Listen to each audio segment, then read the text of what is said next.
Kelompok 101. Assalamualaikum warahmatullahi wabarakatuh. Kami dari kelompok 10 beranggotakan Cynthia Sri Mulyana, Arin Nursyadiah, dan Rindi Azmi Antika akan mempresentasikan tentang materi manajemen modal kerja dengan dosen pengampu Bapak Panji Parman SEMAK. Untuk penyaji 1 akan disampaikan oleh Saudari Arin Nursyadiah, penyaji 2 oleh saya, Cynthia Sri Mulyana, dan penyaji 3 oleh Rindi Azmi Antika. Untuk mempersingkat waktu, saya persilahkan kepada Saudari Arin untuk menyajikan materi pertama. Baik, terima kasih kepada moderator yang telah mengizinkan saya untuk mempresentasikan pengertian manajemen modal kerja. Setiap perusahaan untuk menjalankan kegiatan operasinya memerlukan modal kerja.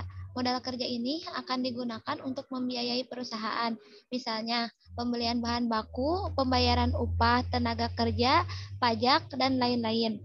Untuk mendapatkan gambaran mengenai pengertian dari modal kerja, di sini peneliti mengemukakan pendapat.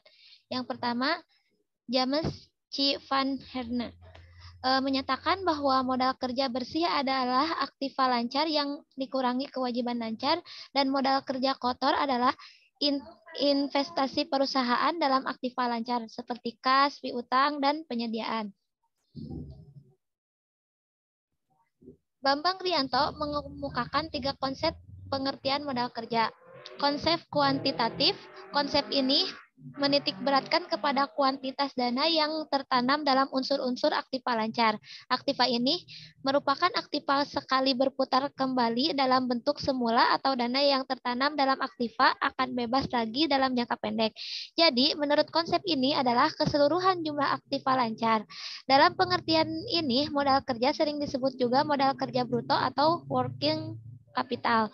Berdasarkan konsep tersebut, dapat disimpulkan bahwa hanya menunjukkan jumlah dari modal kerja yang digunakan untuk menjalankan kegiatan operasi perusahaan sehari-hari yang sifatnya rutin, dengan tidak mempersoalkan dari mana diperoleh modal kerja tersebut. Konsep kualitatif. Modal kerja merupakan selisih antara aktiva lancar dengan utang lancar. Berdasarkan konsep ini, modal kerja merupakan sebagian dari aktiva lancar yang benar-benar dapat digunakan untuk membiayai operasi perusahaan tanpa menunggu likuiditasnya. Konsep ini bisa disebut dengan modal kerja neto atau net working capital. Definisi ini bersifat kualitatif karena menunjukkan tersedianya aktiva lancar yang lebih besar daripada hutang lancar dan menunjukkan tingkat keamanan bagi kreditur jangka pendek serta menjamin kelangsungan operasi di masa mendatang dan kemampuan perusahaan untuk memperoleh tambahan jangka pendek dengan jaminan aktiva lancar. Kemudian konsep fungsional. Modal kerja menurut konsep ini menitik beratkan pada fungsi dari dana dalam menghasilkan dana atau income dari usaha pokok perusahaan. Setiap dana yang dihasilkan digunakan dalam perusahaan dimaksudkan untuk menghasilkan pendapatan. Jadi, modal kerja menurut konsep ini adalah dana digunakan untuk menghasilkan pendapatan pada saat ini sesuai maksud utama didirikannya perusahaan, diantaranya kas, piutang dagang, dan lain sebagainya. Contoh soal penggunaan ketiga konsep modal kerja. Berikut ini adalah laporan keuangan PT Kutilang pada akhir tahun 1999.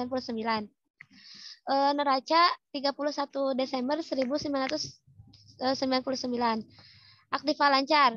Kas sejumlah 24.000, efek sejumlah 56.000, piutang kas sebanyak 24 juta, efek sebanyak 56 juta, piutang dagang sebanyak 80 juta, persediaan barang sebanyak 160 juta, total aktiva lancar 320 juta. Aktiva tetap, tanah sebesar 1.150 juta, bangunan dan gedung sebesar 240 juta, mesin-mesin sebesar 250 juta, totalnya yaitu 640 juta. Total semua aktiva itu 960 juta. Hutang dagang sebesar 36 juta, hutang wasel sebanyak 60 juta, hutang pajak sebanyak 29 juta, total hutang lancar yaitu 125 juta. Hutang obligasi 200 juta, modal saham 425 juta, laba ditahan 210 juta. Total hutang modal yaitu 960 juta. Penyusutan setiap tahunnya, bangunan dan gedung-gedung yaitu 60 juta, mesin-mesin yaitu 35 juta, penjualan kredit dengan profit margin sebesar 20%. Atas dasar tersebut, di atas hitunglah besarnya modal kerja menurut konsep kuantitatif, kualitatif, dan fungsional.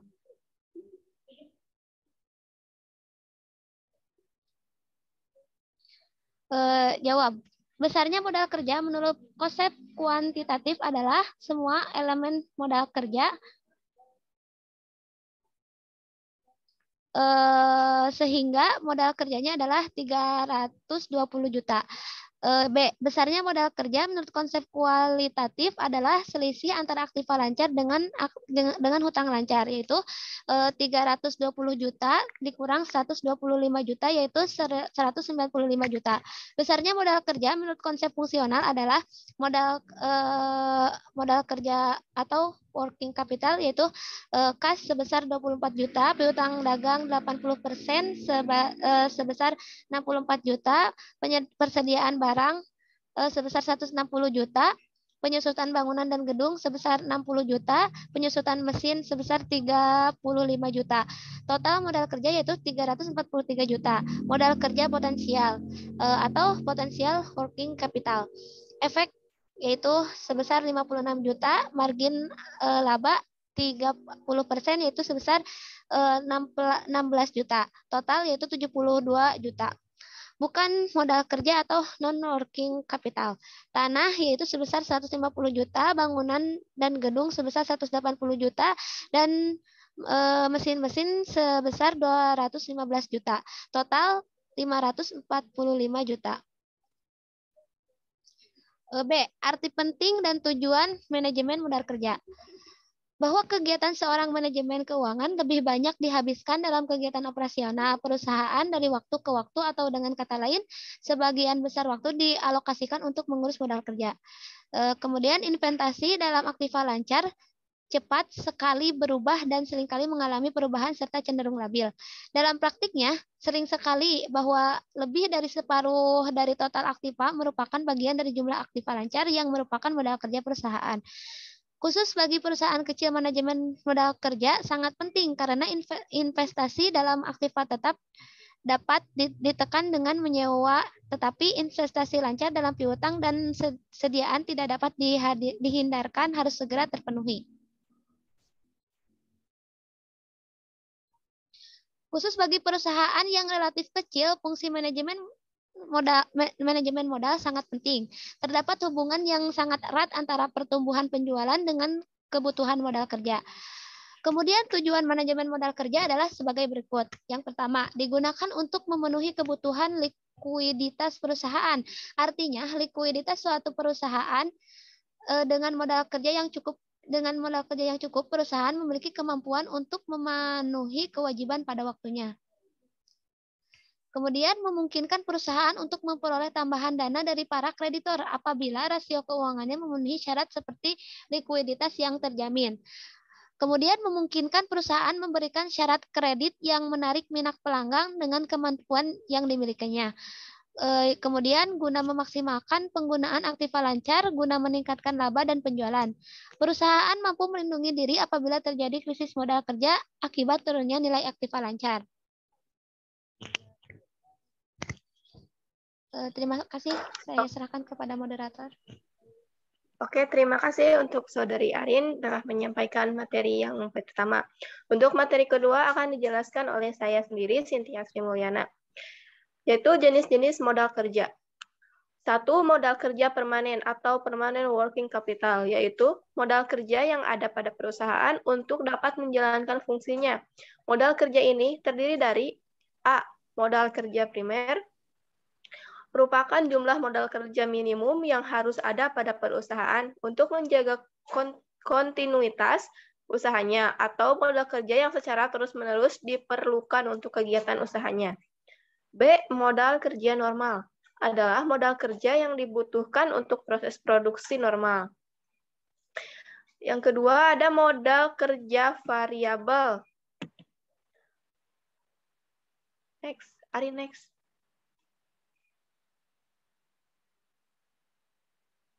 Modal kerja variabel atau variable working capital, yaitu modal kerja yang jumlahnya berubah-ubah sesuai dengan perubahan keadaan. Modal kerja ini terdiri dari A. Modal kerja musiman atau seasonal working capital. Jumlahnya berubah-ubah disebabkan oleh fluktuasi musim. B. Modal kerja siklis. Jumlahnya berubah-ubah disebabkan oleh fluktuasi konjungtor. C. Modal kerja darurat. Jumlahnya berubah-ubah karena adanya keadaan darurat yang tidak diketahui sebelumnya. Bagian D yaitu sumber modal kerja. Sumber modal kerja ini dapat diperoleh dari hasil operasi perusahaan, keuntungan penjualan surat berharga atau saham, penjualan aktiva tetap, penjualan obligasi, memperoleh pinjaman, maupun dari dana hibah. Secara khusus, sumber modal kerja dibagi menjadi dua macam, yaitu 1. Pembiayaan permanen, 2. Pembiayaan lancar. Sumber modal kerja untuk pembiayaan lancar digunakan untuk membiayai modal kerja variabel yang biasanya terdiri dari dua sumber, yaitu modal dari sumber internal, yaitu ada penyusunan kewajiban yang belum jatuh tempo dan juga cadangan dari laba. Kalau modal kerja dari sumber eksternal ada dari kredit maupun pinjaman. E. Perputaran modal kerja. Periode perputaran modal kerja atau working capital turnover dimulai di mana kas diinvestasikan dalam komponen-komponen modal kerja sampai saat di mana kembali menjadi kas. Menurut Kazmir, perputaran modal kerja merupakan salah satu rasio untuk mengukur atau menilai keefektifan modal kerja perusahaan selama periode tertentu. Makin pendek periode tersebut berarti makin cepat perputarannya atau makin tinggi tingkat perputarannya. Berikut rumus menghitung rasio perputaran modal kerja. 1. Jika penjualan naik, maka rasio tersebut akan tinggi.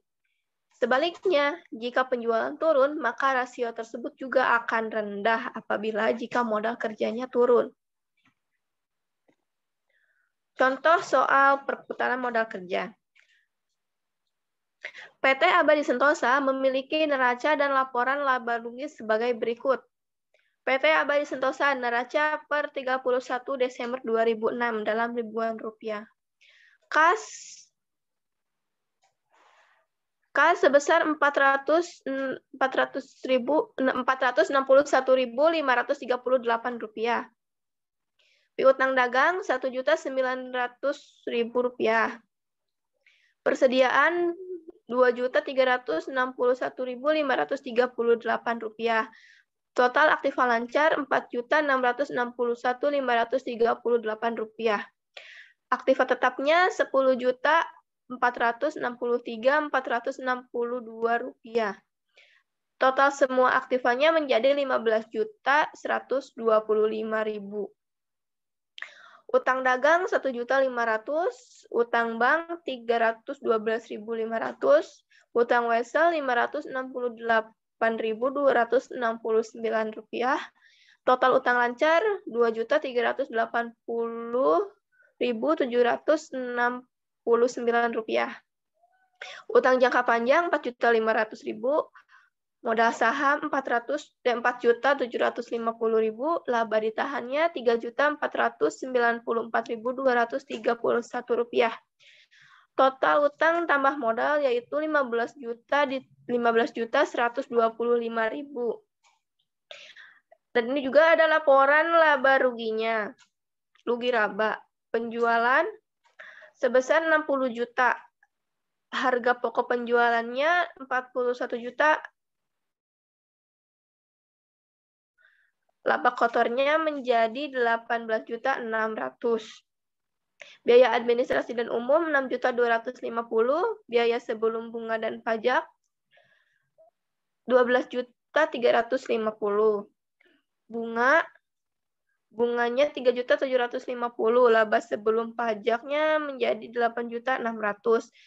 Pajak penghasilan 30%, 2.580.000, laba bersih setelah pajak 6.020.000. PT Abadi Sentosa pada tahun 2007 merencanakan menjual produknya senilai 75 miliar rupiah.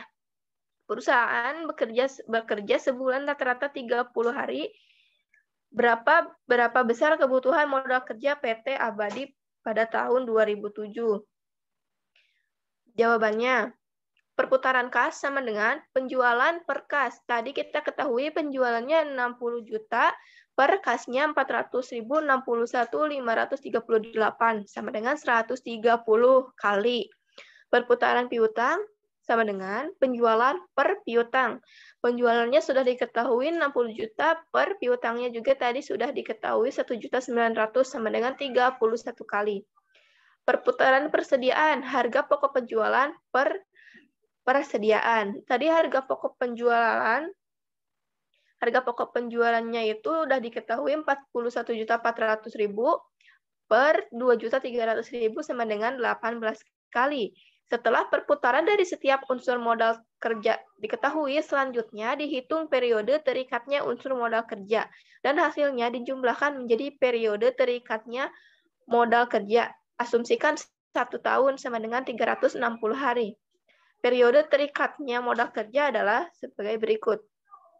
Kas 360 itu dari 1 tahun ya, 360 hari dibagi 130 sama dengan 3 hari. Piutang 360 dibagi 31 sama dengan 12 hari. Persediaan 360 dibagi 18 sama dengan 20 hari. Jadi jumlah periode terikatnya modal kerja adalah 35 hari. Dengan demikian, periode terikat modal kerja secara keseluruhan adalah 35 hari. Sedangkan perputaran unsur modal kerja adalah 360 dibagi 35 dikali 1 sama dengan 10 hari.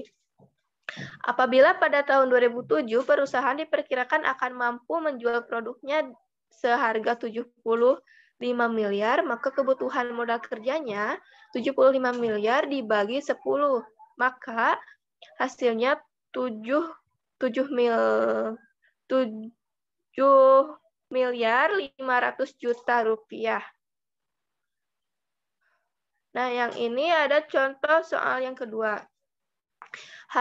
Perusahaan sepatu Andrew pada tahun 2007 merencanakan untuk memproduksi dan menjual sepatu sebanyak 720.000 pasang. Perusahaan bekerja selama sebulan, rata-rata 30 hari. Setiap pasang sepatu membutuhkan 2 kilo bahan baku kulit. Harga beli baku kulit per kilo adalah 9.000. Pembelian bahan baku selalu dilakukan secara tunai. Setelah dibeli sambil menunggu proses produksi, bahan baku disimpan di gudang selama 10 hari. Proses produksi membutuhkan waktu selama 5 hari. Penjualan sepatu dilakukan secara kredit dan baru dapat ditagih selama 30 hari. Upah tenaga kerja langsung 5.000 per pasang. Biaya pemasaran dan administrasi 60 juta per bulan. Sedang untuk berjaga-jaga disediakan kas kecil sebesar 20 juta. Dari data di atas, hitunglah besarnya kebutuhan modal kerja perusahaan tersebut untuk tahun 2007. Perputaran bahan bakunya 10 hari. Proses produksi 5 hari. Penagihan piutang 30 hari, maka jumlahnya 45 hari. Perputaran upah langsung. Proses produksi 5 hari. Penagihan piutang 30 hari. Jumlahnya 35 hari. Pengeluaran kas per hari untuk bahan baku sama dengan 2 dikali 2 kilo dikali 9.000 sama dengan 36 juta. Upah langsung 2 juta dikali 2.000 dikali 5.000 sama dengan 10 juta. Biaya administrasi dan pemasaran 2 juta. Kebutuhan modal kerja itu cara menghitungnya bahan baku sama dengan 45 hari dikali 36 juta sama dengan 1.620.000.000 juta. Upah langsung 35 hari dikali 10 juta sama dengan 350 juta. Biaya administrasi dan pemasaran 35 hari dikali 2 juta sama dengan 70 juta. Jadi total kebutuhan modal kerja seluruhnya adalah 2.060.000.000 rupiah. Untuk materi selanjutnya saya persilahkan kepada Saudari Irindi Azni Antika.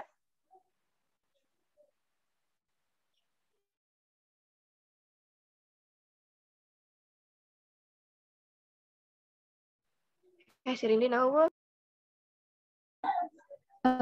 Baik. Kemudian kebijakan yang pertama kebijakan konservatif, yaitu perusahaan yang menerapkan kebijakan ini akan mempertahankan jumlah aktiva lancar yang relatif besar untuk tingkat penjualan tertentu. Kemudian kebijakan agresif, yaitu cenderung untuk mempertahankan jumlah modal kerja yang relatif kecil untuk tingkat penjualan tertentu. Kemudian kebijakan moderat. Kebijakan moderat yaitu akan mempertahankan jumlah modal kerja yang lebih kecil dari kebijakan konservatif, tetapi lebih besar dari kebijakan modal kerja agresif untuk tingkat penjualan tertentu.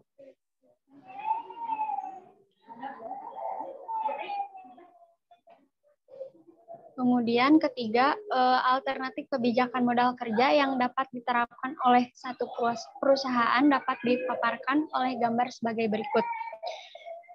Di sini terdapat grafik kebijakan investasi modal kerja yang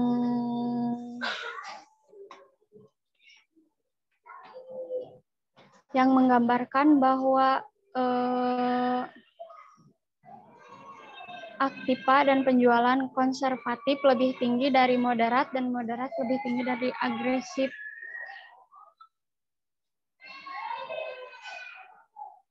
Kemudian kebijakan pembelanjaan modal kerja konservatif.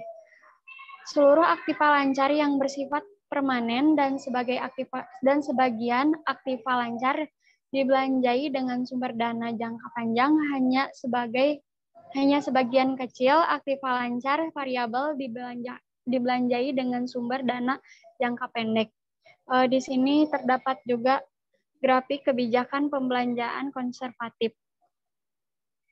Di sini aktiva lancar variabelnya tidak beraturan ya. Kemudian untuk aktiva lancar permanen naik dan untuk aktiva tetap sejajar ya.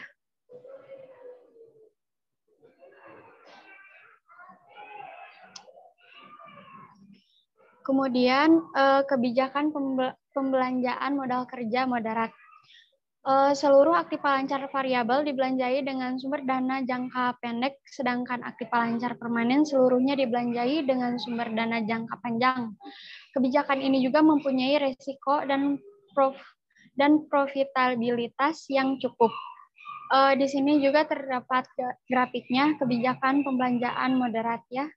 Bisa dilihat bahwa aktiva lancar variabelnya tidak ini dan aktiva lancar permanennya meningkat, sedangkan aktiva tetapnya sama tetap. Kemudian kebijakan pembelanjaan modal kerja agresif.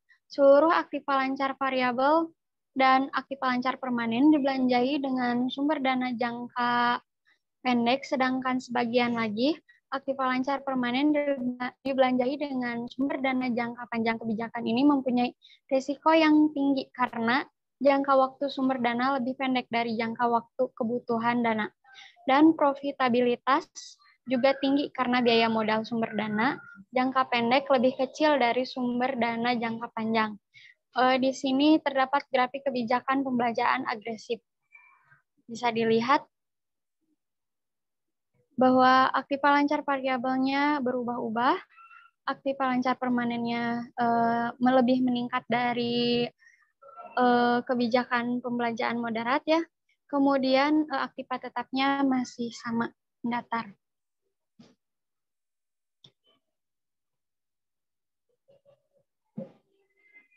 Next. Ya, kemudian untuk G, metode keterkaitan manajemen modal kerja. Yang pertama, perusahaan dagang. Penjualan secara kredit. Pertama, keterkaitan modal kerjanya yaitu kas, kemudian barang. Barang itu berupa pembelian, kemudian piutang. Piutang yaitu penjualan, kemudian kas. Kas itu masuknya ke penerimaan ya. Kemudian ini penjualan secara tunai. Kalau penjualan secara tunai, pertama kas, kemudian barang yaitu berupa apa barang yang dibelinya, kemudian kas. Kas itu penjualan dan penerimaan.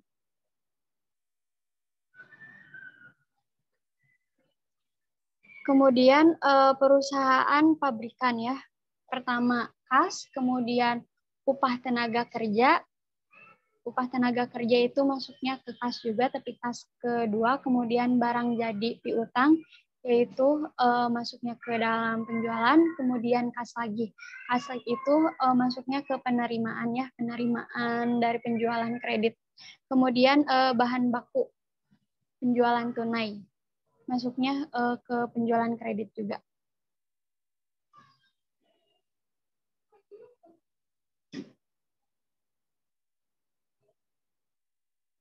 Kemudian dalam metode keterkaitan modal kerja adalah metode yang mengakui dua hal penting, yaitu satu, untuk menandai kebutuhan akan modal kerja setelah disediakan oleh pihak lain dalam bentuk pendanaan spontan. Yang kedua, dana yang diperlukan untuk membiayai piutang seharusnya tidak memasukkan unsur laba, karena itu pengertian modal kerja menurut metode ini, yaitu selisih antara aktiva lancar atau termasuk laba dalam rekening piutang dengan pendanaan spontan.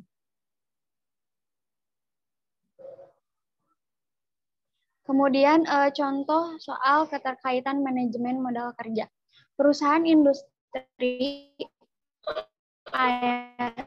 AS memiliki data tentang modal kerja sebagai berikut. Rata-rata periode terikatnya modal kerja selama 7 hari, kemudian proses produksinya yaitu selama 6 hari, kemudian barang jadi disimpan selama 5 hari, kemudian pengumpulan piutangnya selama 12 hari. Jadi jumlah totalnya 30 hari untuk rata-rata periode terikatnya modal kerja hari 180.000, kemudian upah karyawan sebesar 150.000, kemudian biaya admin dan umum sebesar 30.000, kemudian biaya penjualan sebesar 25.000, kemudian biaya lainnya sebesar 15, kas setiap harinya sebesar 400.000.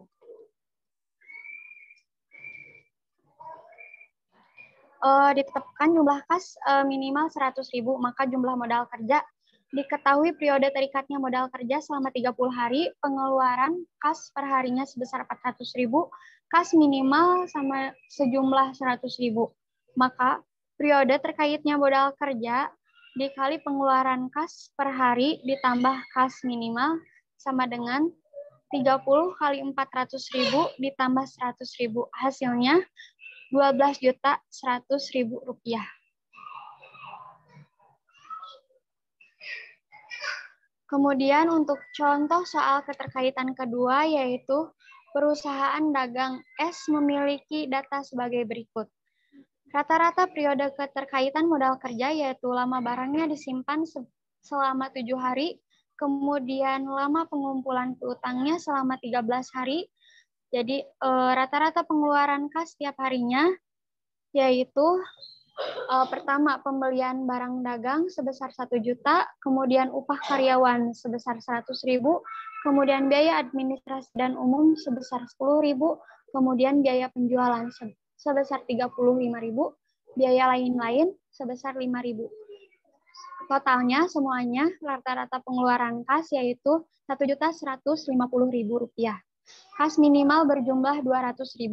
Maka modal kerja yang dibutuhkan perusahaan S adalah 20 kali 1.150.000. 20 itu dari jumlah harinya ya. Kemudian ditambah 200.000 ditambah minimal jumlah pengeluarannya. Jadi 23.200.000. Ya, demikian. Terima kasih. Saya kembalikan kepada moderator. Oke, terima kasih untuk penyaji dari kelompok 10. Untuk materinya kita telah selesai. Apabila ada yang ingin ditanyakan, kita lanjut di kolom komentar saja. Wabillahi taufiq wal hidayah. Wassalamualaikum warahmatullahi wabarakatuh.